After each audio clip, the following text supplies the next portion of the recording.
Hey guys, Captain C.A. Richardson here with FlatsClass YouTube. What are we going to talk about today? What are we going to learn about today? Well, I want to talk about this rod setup that I've been using. Not so much the lure, but the rod setup. Something I've gotten a lot of confidence in, and I find myself choosing this rod in the rod rack almost every time I walk out of the shop up there. I mean, almost every time. So I know it's become one of my faves. And a lot of the clients that I fish with, and in this video, one of my good friends, Captain Brian Chamberlain, what makes me choose this rod? It's a versatile rod. Now, I did a review on a Shimano Teramar XX 7-foot medium rod, I don't know, a couple of months ago. But I have not done one on a casting rod in that same series. And when I look at all the different links and all the different actions, I always come to this one when I go fishing for me.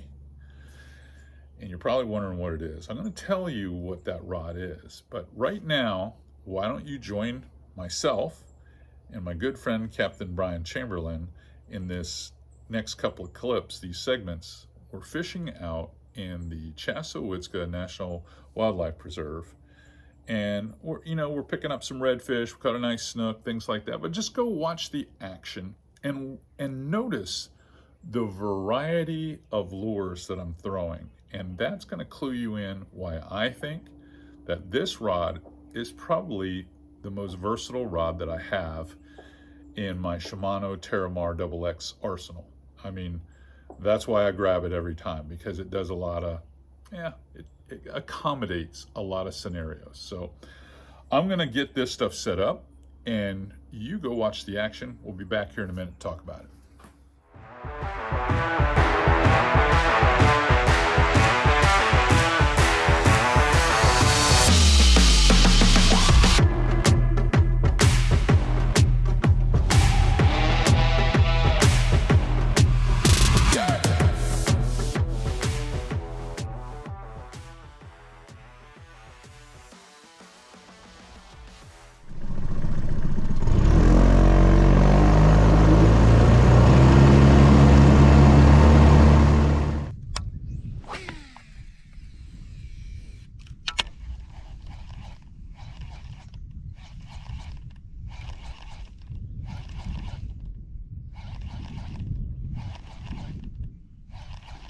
This has turned into maybe my favorite hard bait to throw, this modified 27 MR.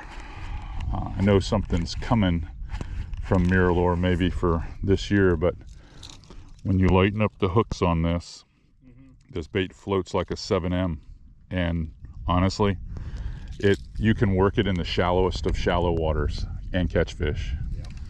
I don't get to do too many YouTube videos where I fish. Most of them are where my clients are fishing. There's a lot of pressure right here, Brian. I actually have to catch, I have to catch something. I think I'm probably fouled. This is when you get gulped right here.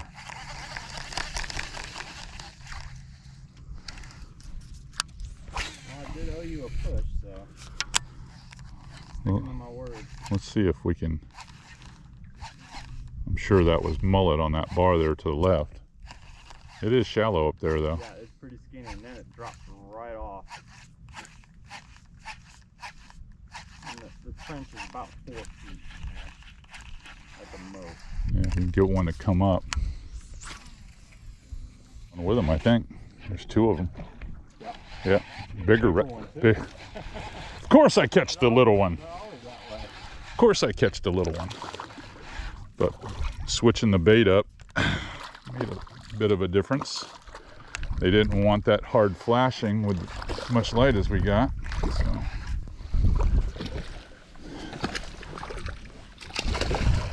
Switched up to the jerk shrimp, which always catches them. Sure didn't take long. No, 3 casts. 3 casts and I'm on.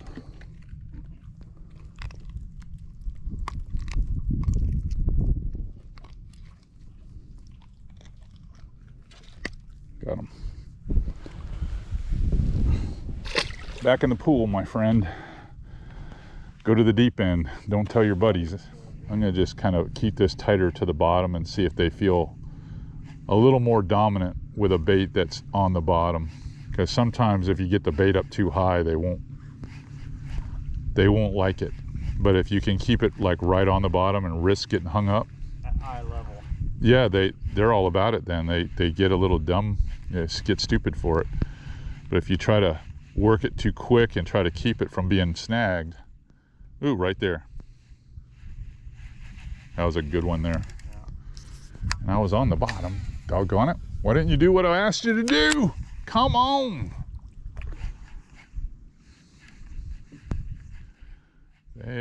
There's another big one there. I'm just trying to be cool right now. I see him sliding. Yeah.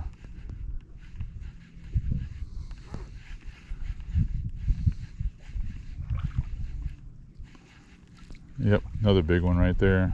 Or maybe it's the same one. Looking to the right there. Two of them, side by side, 10 feet. Damn it. Well, that little quick draw cast sucked. We were kind of behind the 8-ball already at that point. I'm gonna throw way down there and try to catch one of these guys that has no idea I'm here. It's a smaller one. You know, you get with that smaller bait, and that's what you get. Whoa! About the same size, maybe a little bigger than the last one. Got some spunk to him, though. Yeah, he's got some spunk, but again, you know, continuing to change lures because we have to. I mean, here I went all the way down to a Ned, and the water's warm, and I'm using a Ned just because they're spooky, and they don't want movement. They just want a straight, static swim.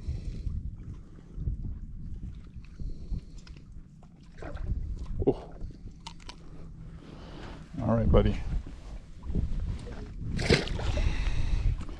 Just a straight, static swim. That's it. Another one on the Ned.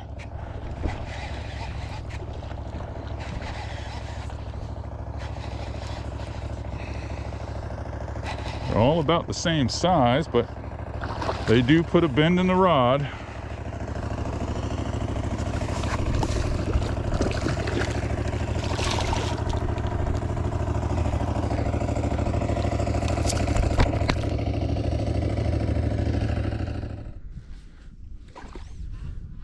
Brian. So I'm going to push this edge here, and we're going to go across, and I'm going to push Through the back door. through the back door. You can see that.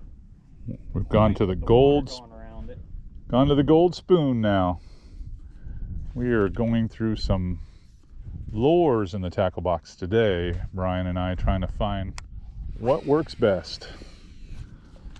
I'm catching a few. Everything works good for one fish. Yeah, for one fish, and it's like they learn it. It's like, yeah, we've seen it. There goes a redfish right out from underneath the boat. He was laying there. And had to switch up to that bait. The snooker. It took all day to find one that wanted. Yeah.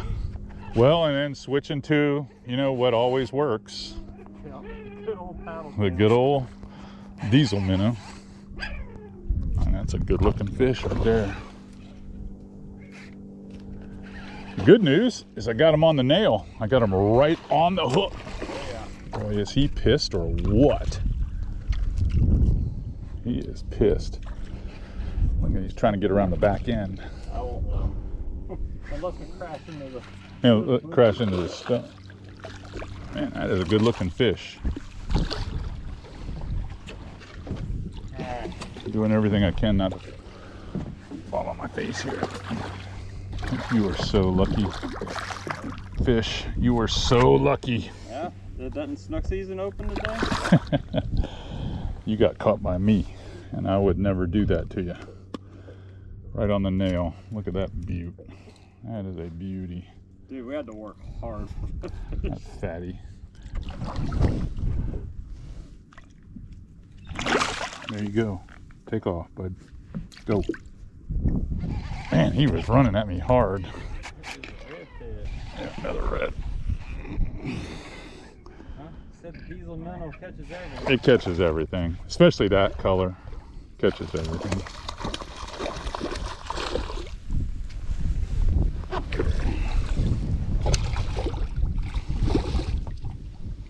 I felt him rattle that like 4 times before he got it.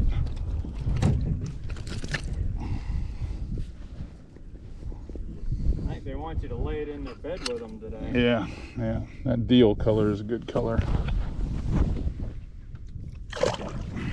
There he goes. I'm gonna have to fix that. Redfish do we have?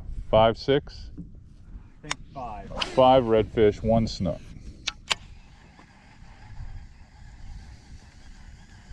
And we didn't really have any. We had a few that missed the big plug. Yep. So the big plug was kind of a, and we caught some fish on that big plug too. And then we used the Ned rig. I think that caught 1, maybe 2. The only thing you didn't catch anything on was the spoon, I think. The spoon was the only one that disappointed a little bit. So, probably another 15 minutes of this, and then we got to figure out how do we get out of this zone. I don't think the water's quite as low as it was when we started.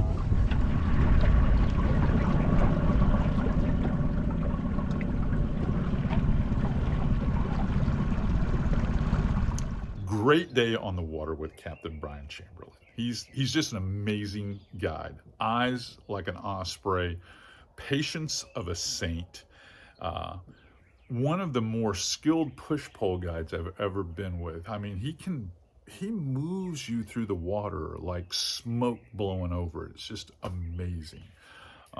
And he's very knowledgeable about the fishery. Super knowledgeable. I learn something almost every time I go with Brian. And we've been friends for a long time. So I get to spend a couple of, like I said in the intro, I get to spend a couple of days especially through the winter months and early spring, fishing with Brian. So this trip into Chaz was just, hey, we were just screwing off, just having a busman's day. So I didn't know what to take. I took a box of lures because, you know, the Eldora doesn't let you take everything, but I packed 1 or 2 boxes of BUZBE baits, and he happened to be on the polling platform in this one because I helped him out in the last one. We did one on fly fishing. So when I go on trips like this, I don't take a whole lot of tackle. I'm just out to really relax. It's hard to believe. But I wanted to talk about this rod right here. This is the Shimano Teramar XX. Now I've done these with spinning rods before, but not really with casting rods. This one is one of my favorites. This is the 6'9" medium action Teramar XX. Built super well. I mean, this rod has great balance and feel, super balance and feel, very sensitive, feels great in the hand. This is the southeastern version. It has the Fuji reel seat that you would expect that's made out of the CI4 material.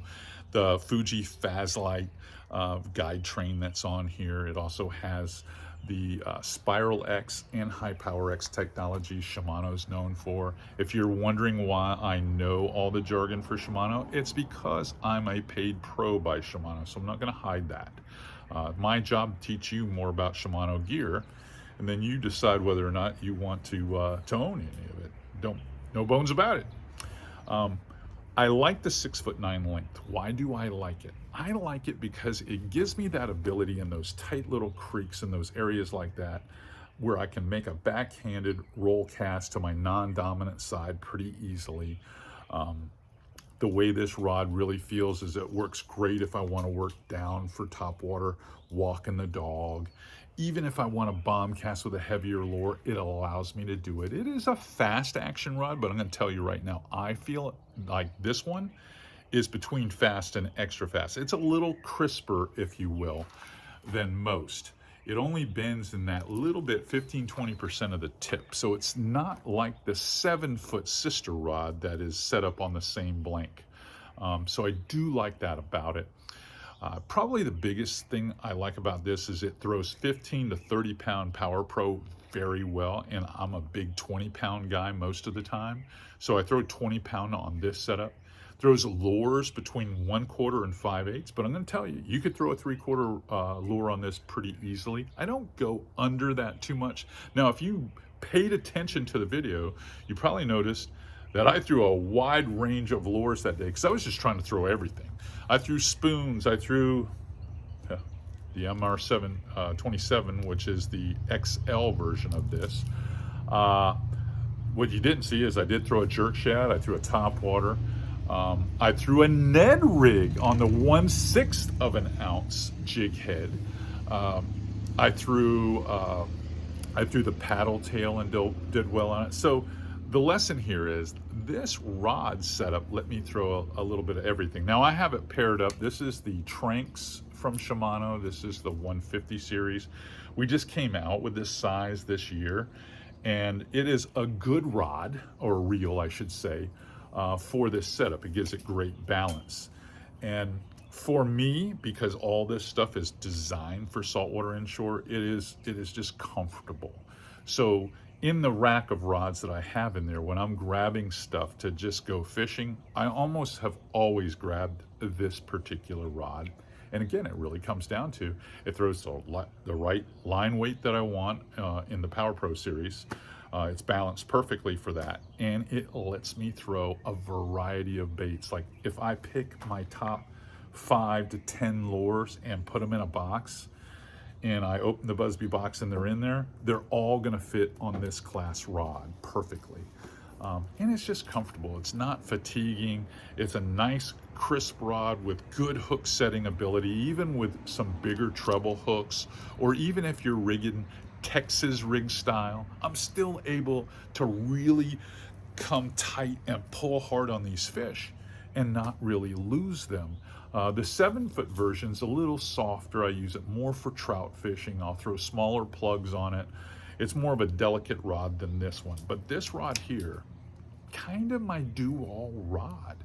And I just thought it would be cool to share that with some of my fans that are casting rod aficionados now, or even if you're learning how to do it, maybe you buy a Corrado DC, you buy one of the DC reels that minimize your backlashes. This is a great rod to learn on, it really is.